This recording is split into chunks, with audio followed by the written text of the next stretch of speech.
Yang sahih di Berita RTM. Berita perdana edisi Selasa 16 November. Saya Andy Reza Rohadian. Dan saya Laurendra Fiona Penetbaikan. Saudara, berikut paparan utama malam ini. NCER rekod nilai pelaburan 21.41 bilion ringgit tahun ini.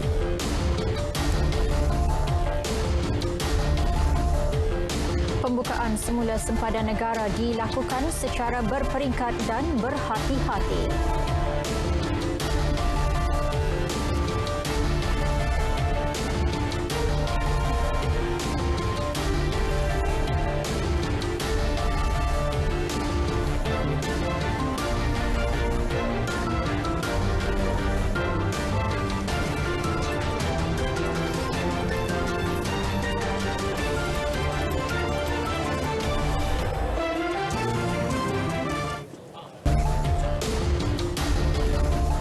Assalamualaikum dan salam sejahtera.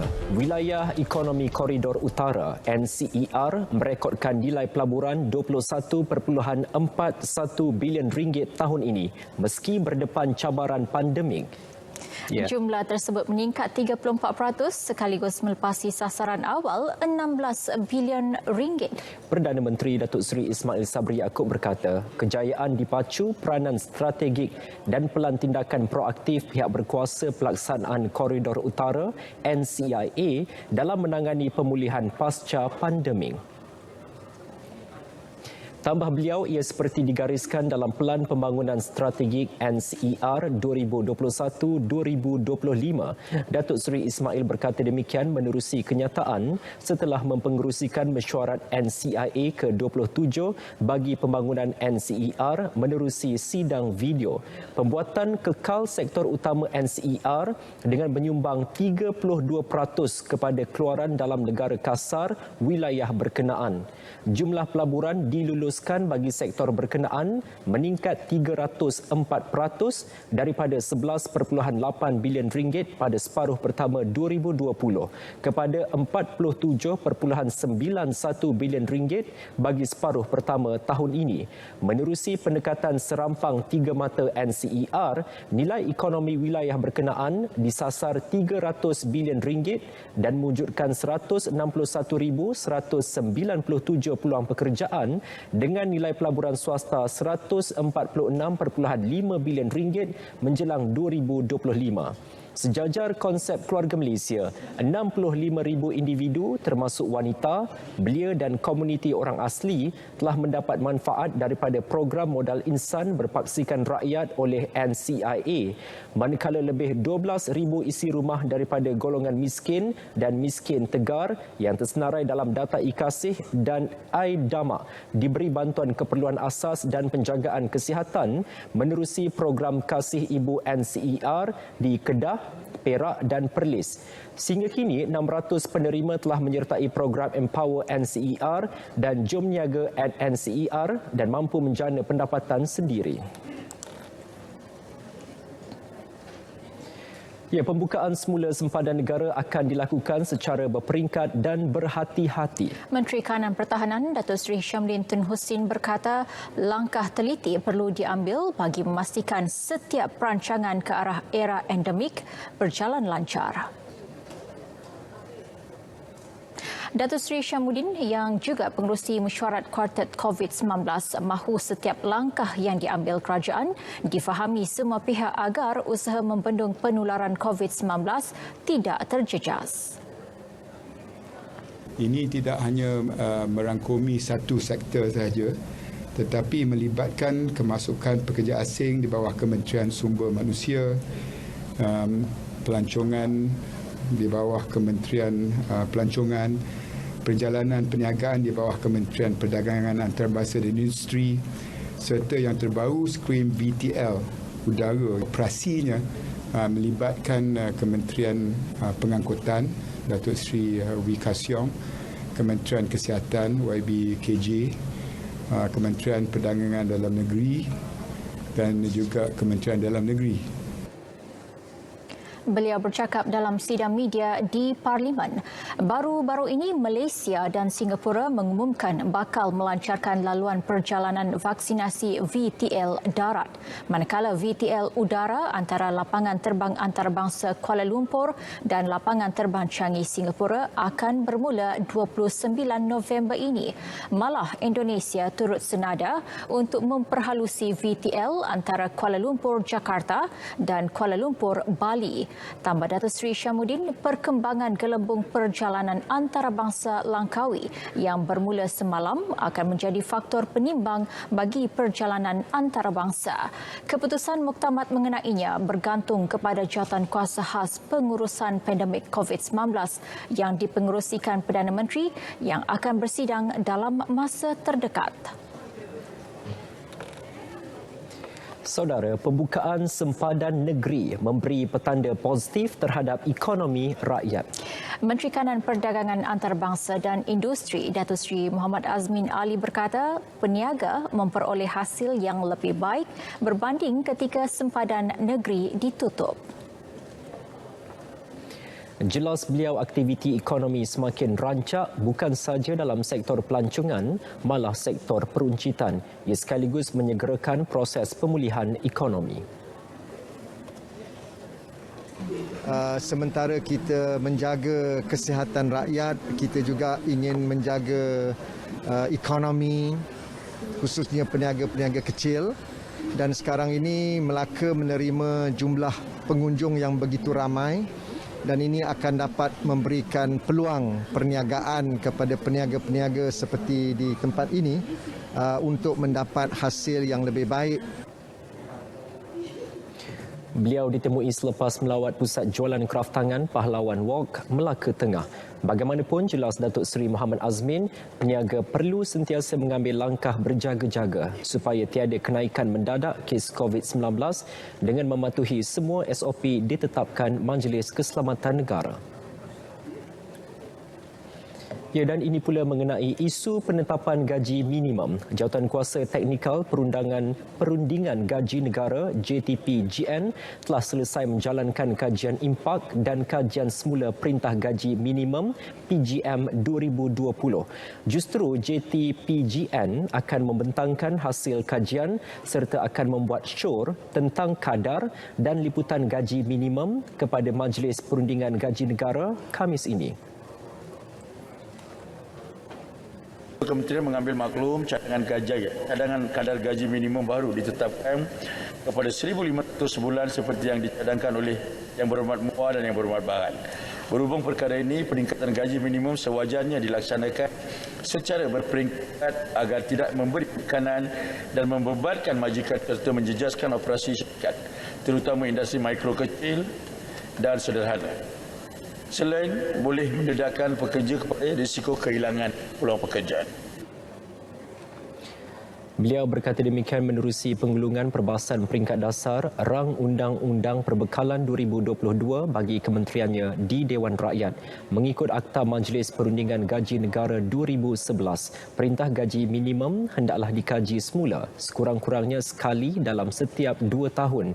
PGM 2020 berkuat kuasa pada 1 Februari 2020 dan kajian semula perlu dilaksanakan dalam tempoh 2 tahun daripada tarikh kuat kuasa perintah tersebut. Malaysia bakal menjadi hub rawatan hepatitis C dengan menawarkan gabungan 2 jenis ubat iaitu Ravidasvir dan Sofosbuvir pada harga berpatutan tahun depan. Jelas Hairi, selain mewujudkan akses kepada rawatan bagi pesakit tempatan dan antarabangsa yang memerlukan, ia menggerakkan lagi industri pelancongan perubatan negara. Kita akan memasarkan rawatan ini kepada pengembara-pengembara daripada luar negara untuk mendapat rawatan hepatitis C di Malaysia yang merupakan rawatan jangka masa panjang, tempoh masa dalam 3 bulan lebih, untuk mereka bukan hanya mendapat rawatan di sini tetapi pulih di sini juga.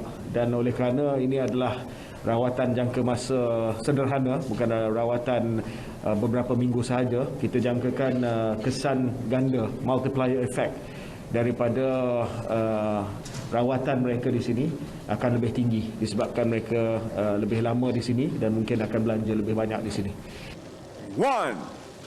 Beliau berkata demikian selepas Majlis Pelancaran Malaysia sebagai destinasi rawatan hepatitis C di ibu negara. Malaysia turut disasarkan untuk bebas daripada hepatitis C menjelang 2030. Saudara, hari ini telah berlangsungnya undi awal bagi PRU Dun Melaka dengan 89.9% pengundi menunaikan tanggungjawab. Untuk laporan penuh, kita terus saja ke studio Mini RTM Melaka bersama Nur Amalina Abdul Halim. Silakan.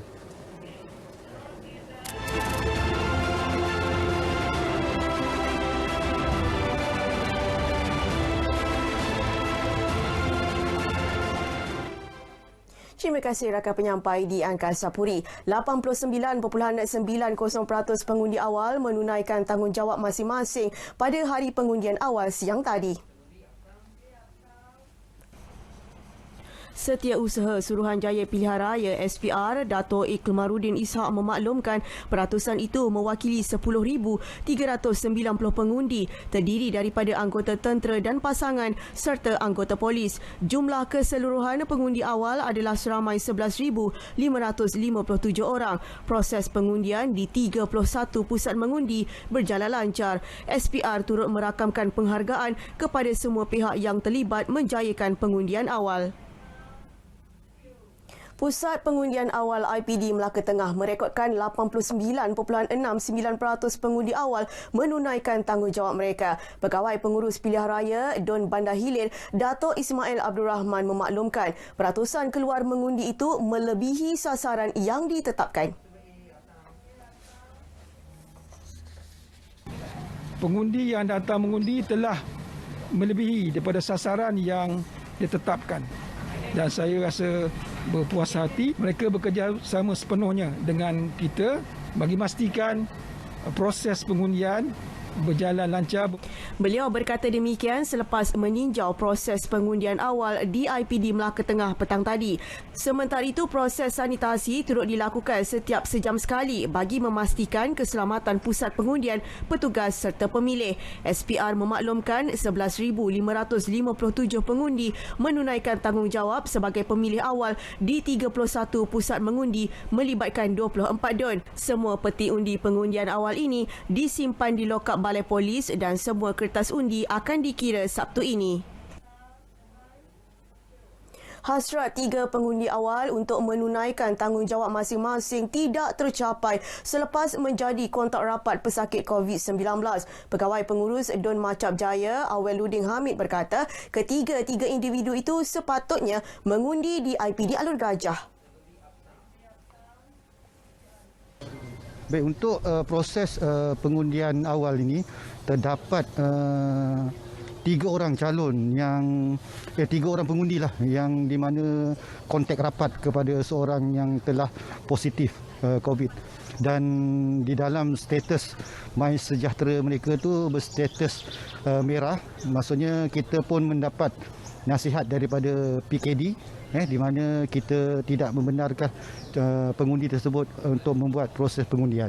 Siang tadi, 340 pemilih awal dari 378 pengundi hadir melaksanakan tanggungjawab bagi memilih wakil bagi Dun Macap Jaya. Bertindak mencabut bendera dan gegantung parti politik, seorang pemandu lori berusia 48 tahun ditahan. Ketua Polis Melaka, Dato' Abdul Majid Muhammad Ali memaklumkan dalam kejadian 8.54 minit malam semalam itu, individu terbabit mendakwa pemasangan bahan kempen itu menghalang pandangan pengguna jalan raya. Hasil pemeriksaan, polis menemui 8 batang bendera berlogo Pakatan Harapan, 4 batang bendera Perikatan Nasional dan 14 batang bendera Barisan Nasional.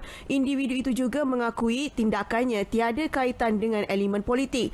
Kes disiasat mengikut Seksyen 427 Kanun Kesiksaan. Suspek kemudiannya dibebaskan dengan jaminan polis. Mengulas lanjut, Dato' Abdul Majid memberitahu sepanjang tempoh kempen 5 laporan polis diterima berkaitan sabotaj bendera dan gegantung parti politik. Beliau turut menasihatkan parti politik untuk tidak memasang atau memacak bendera di tempat yang menghalang pandangan pengguna jalan raya bagi mengelak berlakunya kemalangan.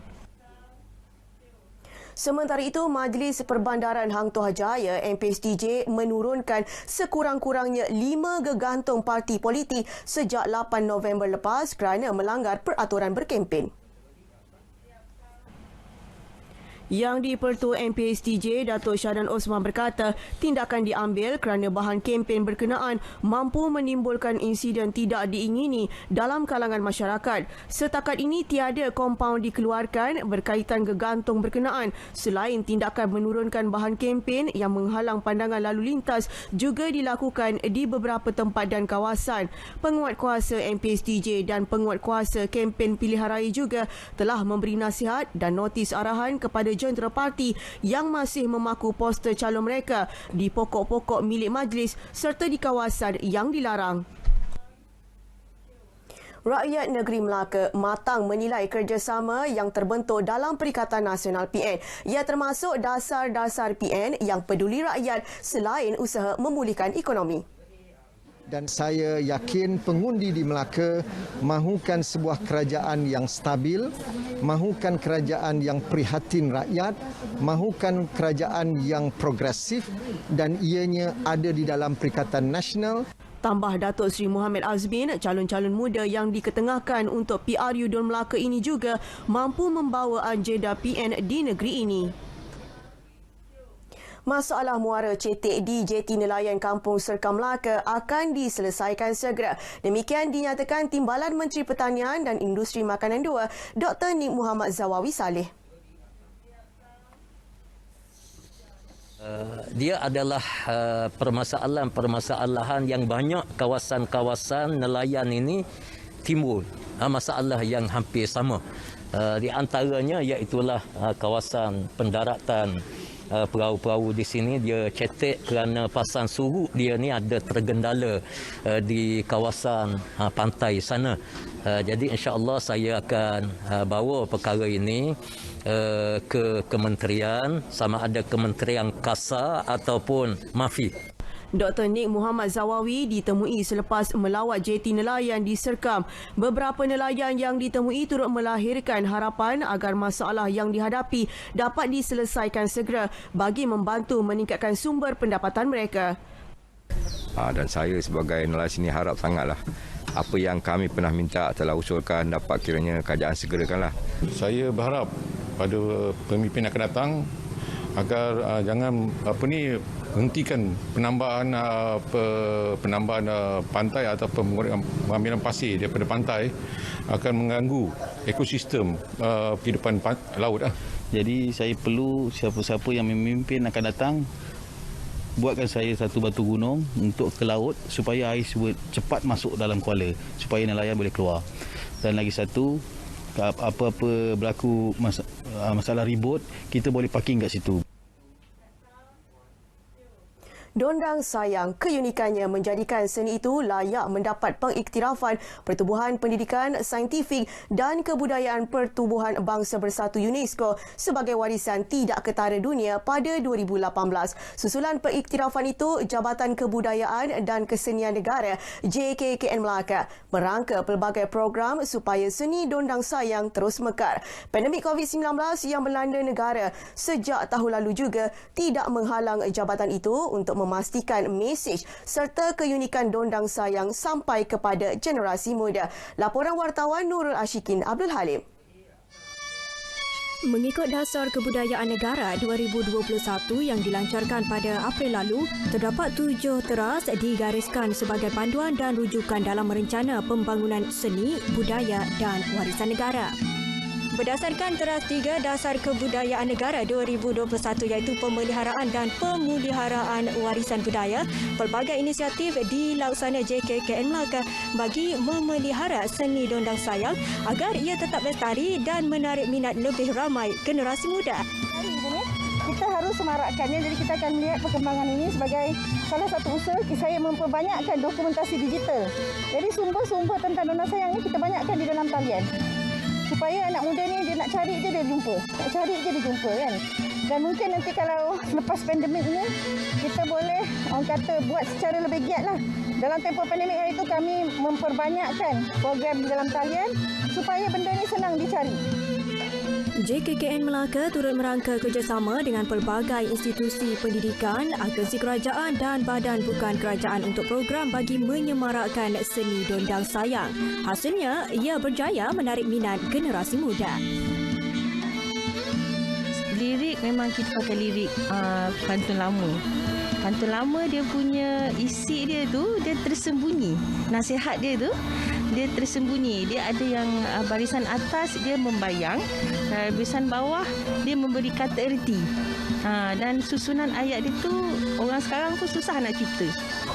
Time sekolah, time darjah 5 tu pernah masuk nyanyian-nyanyian. Lepas tu pindah sekolah lain. Lepas tu tiba-tiba je cikgu dapat tahu, lepas tu cikgu suruh nyanyi.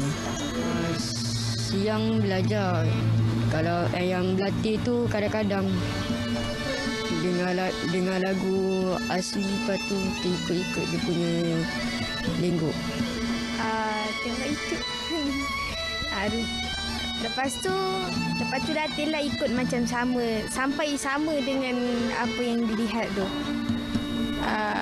Kebanyakannya tengok lirik, tapi ada yang hafal.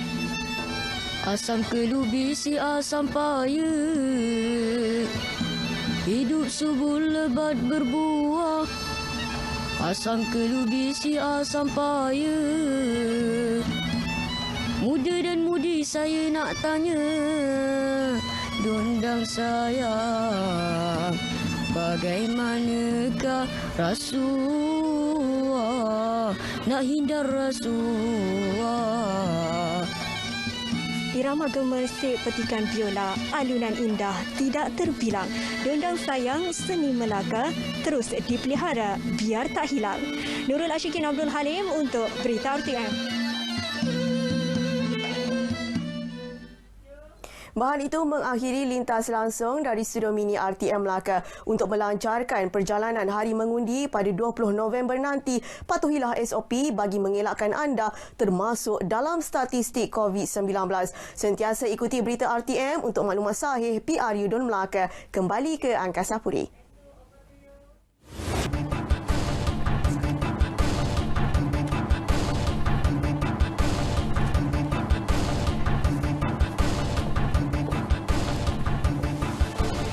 Bersua kembali. Malaysia menyasarkan 800 juta ringgit menerusi sektor pelancongan kesihatan tahun depan. Menteri di Jabatan Perdana Menteri Ekonomi Datuk Seri Mustafa Mohamad optimis sektor pelancongan kesihatan yang sebelum ini menjana pendapatan mencecah 1.7 bilion ringgit setahun sebelum pandemik COVID-19 berupaya pulih kembali menjelang 2025. Sektor kesihatan ini potensi yang besar dan itu sebabnya saya kadang-kadang kita gembira dengan seluruh tenaga. Kita bercakap tentang whole society. Kita kata kita nak kerjasama. Dan ini satu contoh yang baik di mana sudah ada kerjasama mantap. Nak mantapkan lagi supaya kita wujudkan peluang pekerjaan yang lebih banyak, yang berkualiti dengan menjadikan Malaysia destinasi ulung, ya, the best, the first choice for healthcare tourism. Itu menjadi matlamat kita. Beliau berkata demikian selepas Majlis Pelancaran Malaysia sebagai hub rawatan hepatitis C sempena Insight 2021 di Ibu Negara. Pharma Niaga Berhad berjaya menembusi pasaran antarabangsa dengan mengeksport kumpulan pertama vaksin COVID-19 fill and finish Sinovac ke Myanmar. Vaksin tersebut dikeluarkan melalui kilang berteknologi tinggi diiktiraf Kesatuan Eropah milik anak syarikat Pharmaniaga Life Science Sendirian Berhad. Vaksin berkenaan akan dipasarkan Hemas Mandala Pharmaceutical Limited, sebuah syarikat farmasutikal dari Myanmar.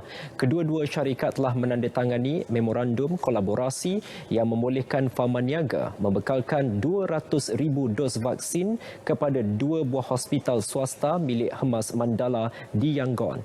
Penghantaran vaksin yang dibuat secara berperingkat bermula 13 November akan mempercepat program vaksinasi pasaran swasta di Myanmar. Sementara itu, lebih 875,000 perusahaan mikro, kecil dan sederhana PMKS disasar berkecimpung secara dalam talian menjelang 2025. Ketua Pegawai Eksekutif Perbadanan My Digital, Fabian Biga menjelaskan, perkembangan semasa pasca pandemik COVID-19 memerlukan satu forum untuk mencari formula berkesan bagi memperkasa pendigitalan kepada kelompok sasar itu. Ke arah mencapai matlamat tersebut, My Digital Corporation akan menganjurkan program pemerkasaan pendigitalan PMKS Kebangsaan 2021 pada 21 hingga 23 November 2021. Program bakal dirasmikan Perdana Menteri Datuk Seri Ismail Sabri Yaakob di Bera Pahang. Sama platform untuk memberikan maklumat kepada para PMKS macam mana ataupun bagaimana mendapatkan bantuan, sama ada khidmat nasihat, bantuan insentif kewangan.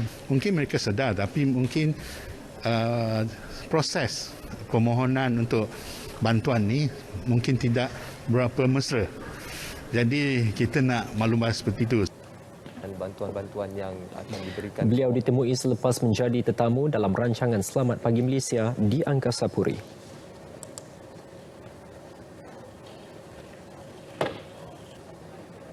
Masih bersama berita perdana. Sesi kedua istiadat mengadap dan pengurniaan darjah kebesaran, bintang dan pingat persekutuan 2021 diteruskan hari ini, menyaksikan 201 individu menerima darjah kebesaran masing-masing.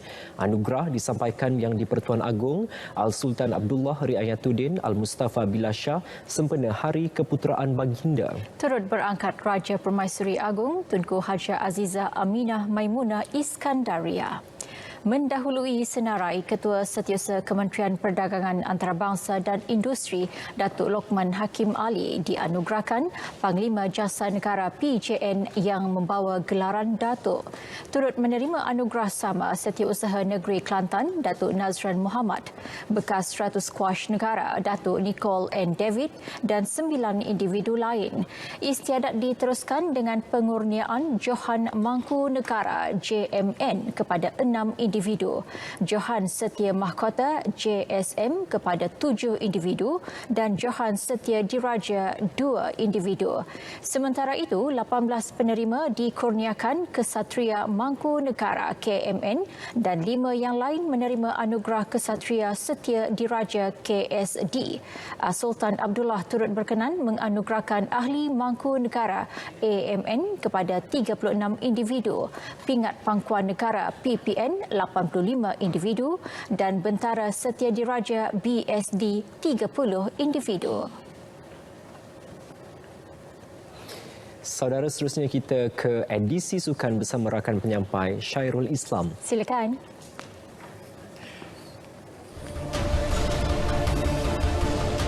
Misi Zijia di Indonesia Masters berakhir.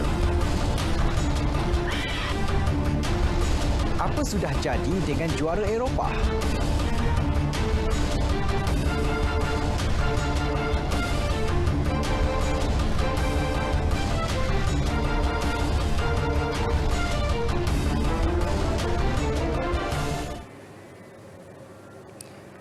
Assalamualaikum, salam sejahtera bersama saya Syahrul Islam dalam edisi sukan. Kita mulakan dengan kejohanan badminton Indonesia Masters 2021. Hari pertama saingan petang tadi menyaksikan Kem Badminton Negara sekali lagi dikejutkan dengan kabar tidak gembira. Ini susulan pemain perseorangan lelaki nombor 1 negara Lee Zijia terpaksa menarik diri di pusingan awal selepas mengalami kecederaan ketika menentang pemain Denmark Rasmus Gemke di set pertama. Laporannya bersama wartawan Tina Rama di Bali, Indonesia. Pada aksi pusingan pertama tersebut, Zijia dilihat bermula dengan baik, namun kesakitan mula terpancar pada wajahnya ketika pertengahan permainan. Meskipun cuba meneruskan permainan, namun pemain berusia 23 itu terpaksa akur dengan kecederaan yang membelenggunya sejak terbuka Hilo 2 minggu lalu.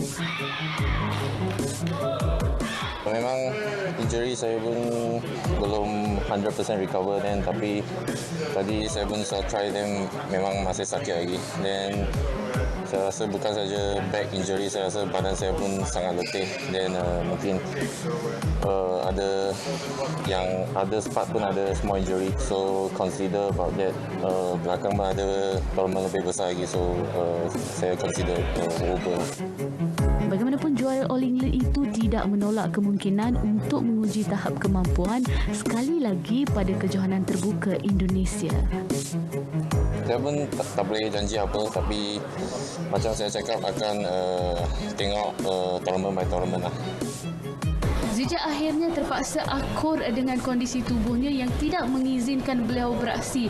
Walaupun dengan keletihan dan tampil dengan semangat yang tinggi, namun isyarat tubuhnya jelas menunjukkan dia perlu berehat. Kita mengharapkan Zija dapat sembuh sebaik mungkin sebelum dua kejohanan bermula. Tina Ramah, Balik Indonesia, Berita RTM.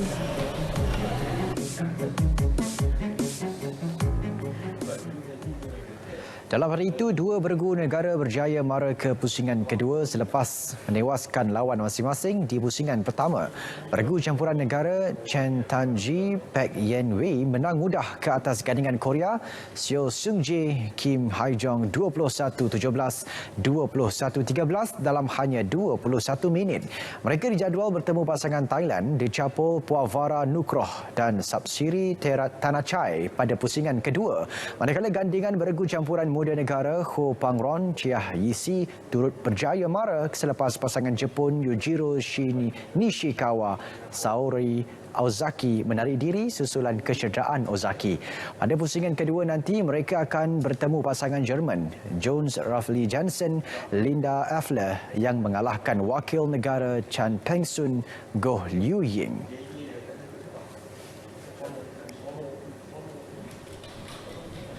Sementara itu, perjalanan beregu campuran profesional negara Chan Peng-sun Goh Liu Ying di kejohanan ini berakhir seawal pusingan pertama selepas tewas mudah kepada pasangan Jerman Jones Ralphie Jansen Linda Effler 21-13, 21-19. Mereka akur dengan kesilapan sendiri yang dilakukan di atas gelanggang. First game kita belum dapat feeling lagi, and then ada sikit macam keliru. And then second game kita masa nak catch up, tapi saya boleh cakap sendiri punya benda buat tak cukup bagus lah, which mean macam shuttle punya quality semua returning semua tak cukup bagus. Dan jadilah orang pun sangat fokus dengan this game, kita nak menentang balik tapi tak jadilah.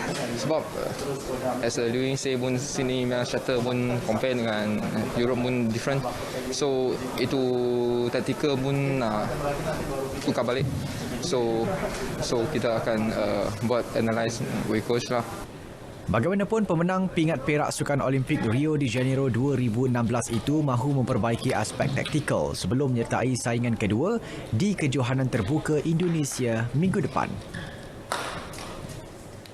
Kem 10 Pin Bowling Malaysia menamatkan kempen kejohanan bowling dunia di Dubai, Emirat Arab Bersatu UAE dengan meraih pingat perak dan gangsa masing-masing menerusi acara berpasukan laki dan wanita. Pasukan wanita dibarisi Siti Safiah Amirah Abdul Rahman, Natasha Muhammad Ruslan, Nur Syazwani Sahar dan Fatin Najihah Ahmad Faik akur terlepas gelaran juara selepas tewas 1-2 kepada Amerika Syarikat dalam aksi final awal pagi ini waktu Malaysia. Pada aksi tersebut, skuad wanita negara memenangi permainan pertama 190-170 sebelum Amerika Syarikat bangkit menyamakan kedudukan di permainan kedua 171-215. Perlawanan terpaksa diheret ke permainan penentuan yang menyaksikan skuad negara wanita tewas 40-38.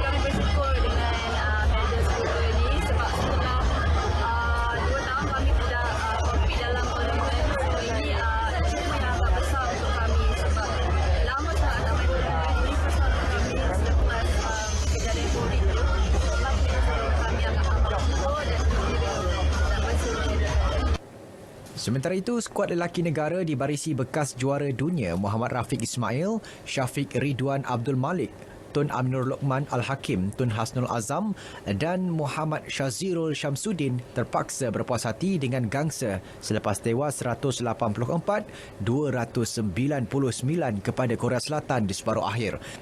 Korea Selatan muncul juara selepas menewaskan Singapura 196, 136 dan 248-198. Delegasi Persatuan Bola Sepak Malaysia FM yang diketuai Presidennya Datuk Hamidin Mohamad Amin telah mengadakan kunjungan hormat ke atas Perdana Menteri Datuk Seri Ismail Sabri Yaakob di bangunan Parlimen semalam. Pertemuan tersebut membincangkan beberapa perkembangan berkaitan masa depan bola sepak negara, terutama dalam memasuki proses peralihan ke fasa endemik. Datuk Hamidin turut memaklumkan kepada Perdana Menteri tentang usaha FAM dalam menstabilkan semula industri bola sepak negara yang masih terkesan dengan impak COVID-19. Beliau turut membentangkan perincian mengenai pengurusan terkini skuad kebangsaan, pertandingan domestik dan antarabangsa serta perancangan memperkasakan lagi pasukan kebangsaan. Selain itu, beliau turut memaklumkan perkembangan ibu pejabat baharu FAM dan pusat latihan kebangsaan di Presin 5 Putrajaya. Turut mengiringi Datuk Hamidin, dua timbalan Presiden FAM, Datuk Wira Muhammad Yusof Mahadi bersama Datuk S. Sivasundaram, Naib Presiden FAM, Datuk Seri Rosmadi Ismail dan Setiausaha Agung FAM, Muhammad Saifuddin Abu Bakar.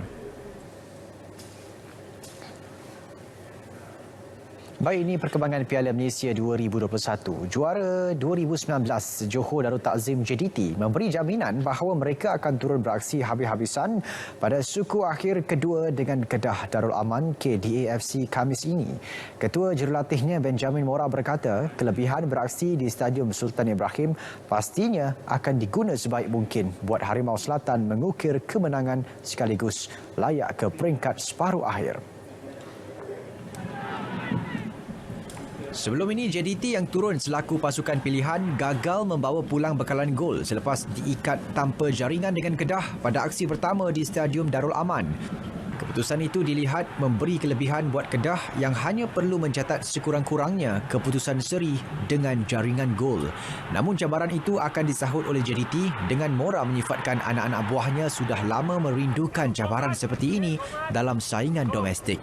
Menurutnya, kejayaan Kedah menamatkan rekod 17 kemenangan berturut-turut.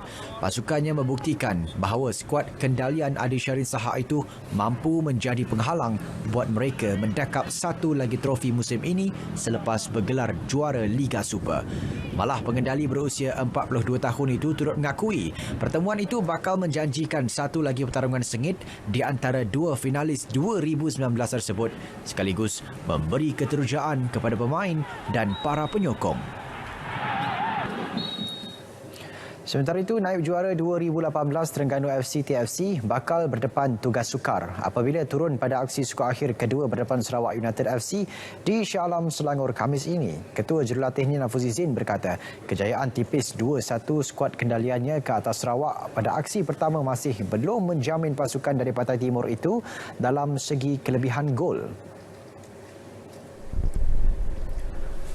Bagaimanapun, Nafuzi tetap berpuas hati dengan prestasi anak buahnya yang menghidangkan persembahan terbaik dan penuh dramatik di hadapan penyokong sendiri. Meskipun mengakui keputusan tersebut bukan satu bekalan yang selesa, namun pengendali kelahiran Kelantan itu tetap yakin peluang skuad penyu masih terbuka di Shah Alam nanti.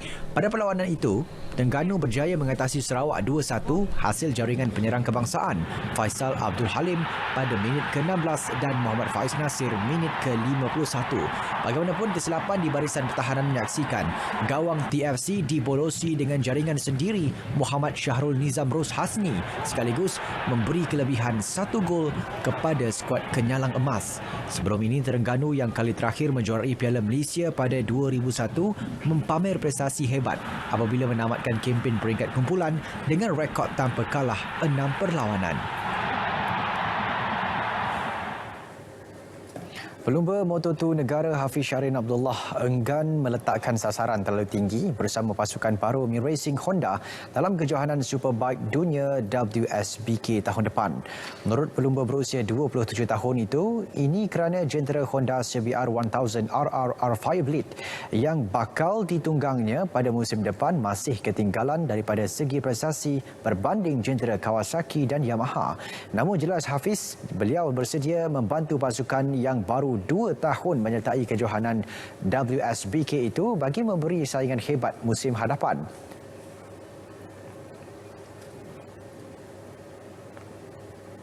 Dari segi as a rider, mungkin saya boleh bantu dari segi handling, aerodynamic yang boleh diimprovekan kadang-kadang. Di Portimao masa awal season, top speed, that bike punya top speed sangat laju. Mungkin handling agak sukar sedikit. Itu yang information yang saya dapat daripada Autistas ni kata. Dalam saingan WSBK, Hafiz akan bergandingan pelumba dari Argentina Leandro Mercado bagi saingan musim depan. Honda kini di tangga kelima dalam kedudukan keseluruhan pengeluar, sementara Yamaha, Ducati dan Kawasaki menguasai 3 kedudukan teratas.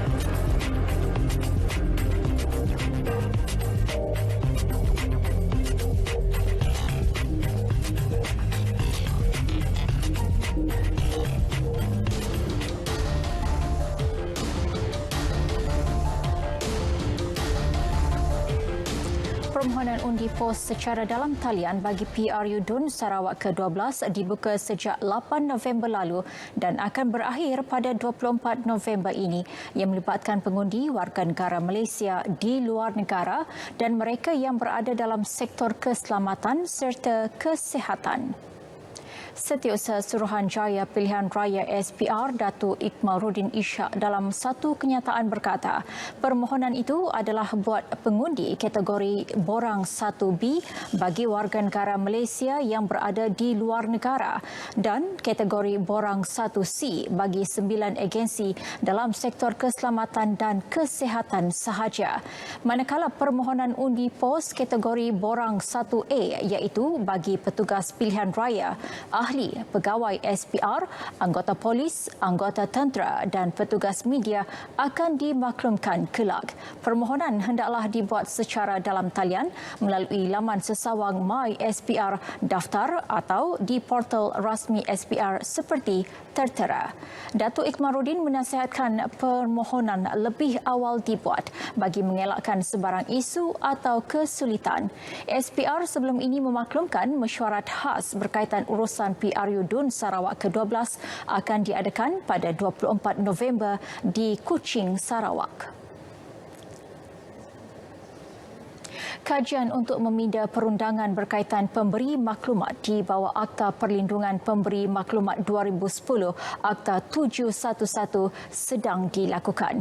Menteri di Jabatan Perdana Menteri, Parlimen dan Undang-Undang Datuk Seri Dr. Wan Junaidi Tuanku Jaafar menyatakan hasil kajian dan paramita bagi cadangan penambahbaikan Akta 711 dijadual dibentang kepada Jemaah Menteri bulan depan. Setakat ini, kerajaan sedang membuat kajian untuk pindaan tersebut termasuk mengadakan beberapa sesi libat urus dengan pihak pemegang taruh. Ini termasuk Pertubuhan Bangsa Bersatu mengenai jenayah dan dadah. Satu jawatankuasa kerja telah ditubuh bagi menilai, mengkaji serta menetapkan parameter berdasarkan cadangan pindaan penambahbaikan yang telah diterima bagi pihak berkepentingan. Ahli-ahli jawatankuasa terdiri daripada pihak agensi penguatkuasa, agensi jabatan di negeri-negeri syarikat-syarikat swasta, JLC, CSO dan NGO. Tujuan 7 isu yang berkaitan dengan Akta 711 telah dikenal pasti untuk diberi keutamaan dalam proses penambahbaikan Akta tersebut. Datuk Seri Dr. Wan Junaidi turut mengakui terdapat kelemahan dalam sistem perundangan yang diperkenal sebelum ini mengikut garis panduan yang diberi Konvensyen Pertubuhan Bangsa Bersatu memerangi rasuah. Justru sebarang cadangan dan maklum balas dialu-alukan daripada pelbagai pihak berhubung Akta 711 bagi penambahbaikan sekaligus mengekang kes salah laku dan rasuah. Penjelasan itu bagi menjawab soalan asal Ahli Parlimen Port Dickson Datuk Seri Anwar Ibrahim.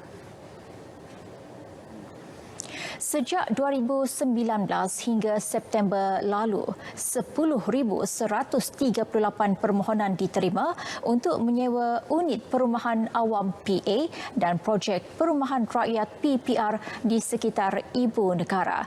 Timbalan Menteri Wilayah Persekutuan Datuk Seri Jalaluddin Alias berkata, 1,654 permohonan telah diluluskan Dewan Bandaraya Kuala Lumpur. Daripada jumlah itu, 686 pemohon telah ditawarkan unit PA dan PPR, manakala 968 pemohon lagi masih menunggu tawaran unit kediaman. Terdapat beberapa faktor kenapa unit-unit kosong masih belum dapat diserahkan kepada 968 pemohon yang tersebut. Pertamanya ialah masih lagi terdapat unit-unit yang sedang dibaik pulih, yang mana unit-unit yang telah diambil semula oleh DBKL daripada penyewa yang sudah tidak mempunyai kelayakan, maka sekarang ini DBKL dalam proses untuk melakukan baik pulih. Yang keduanya, wujud penyewa yang telah melepasi kadar kelayakan bagi menduduki unit-unit ini tetapi masih lagi enggan keluar daripada unit yang telah diarahkan keluar.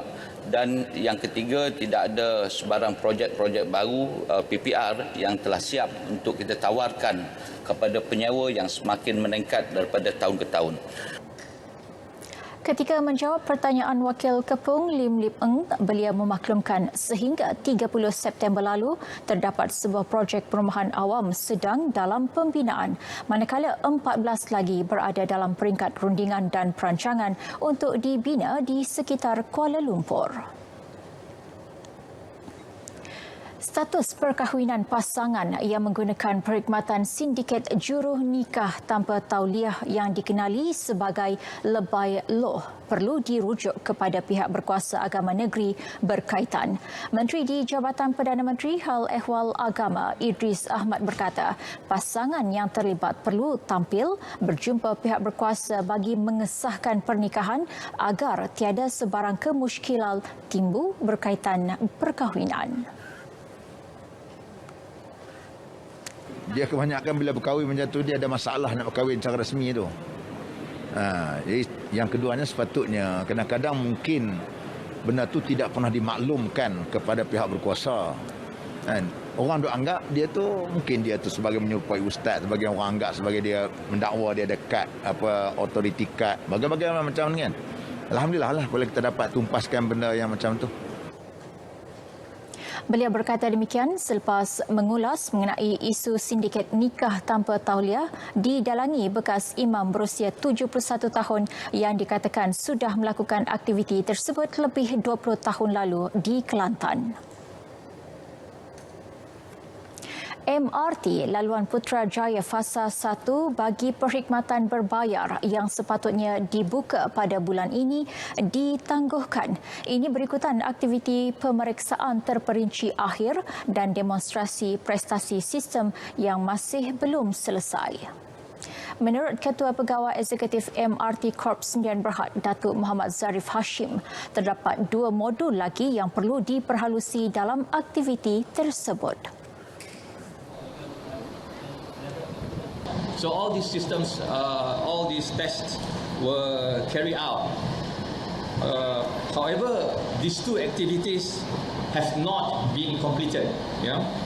So as a result, MRT Corp is still not able to take possession of the MRT Putrajaya line phase 1. We are not able to take the possession of the assets yet. Beliau berkata demikian dalam sidang media terkini mengenai projek MRT laluan Putrajaya.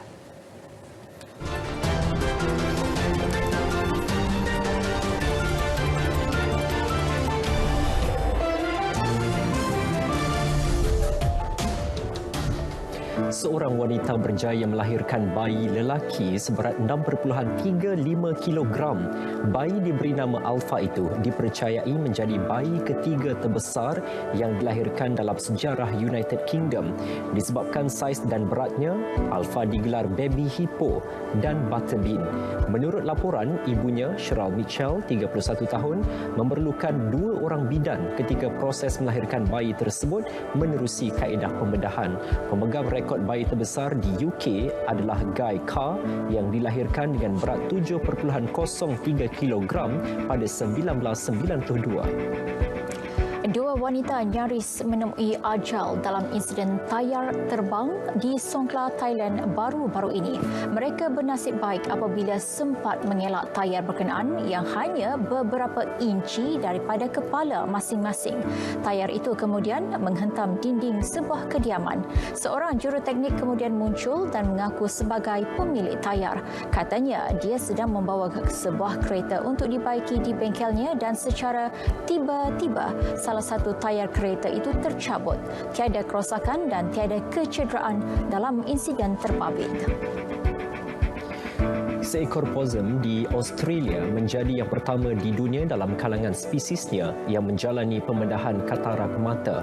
Haiwan diberi nama Kurah itu dikejarkan ke Zoo Perth bagi mendapatkan rawatan selepas matanya parah diserang anjing buas. Pembedahan berkenaan turut melibatkan pakar oftalmologi. Pembedahan berjaya dan mereka berharap penglihatan Kurah dapat kembali seperti biasa. Ya, saudara, paparan hashtag itu tadi mengakhiri berita perdana edisi Selasa 16 November. Terus amal kawalan diri, lindung semua kerana kita, keluarga Malaysia. Ya, yang sahih di berita RTM. Assalamualaikum. Salam sejahtera.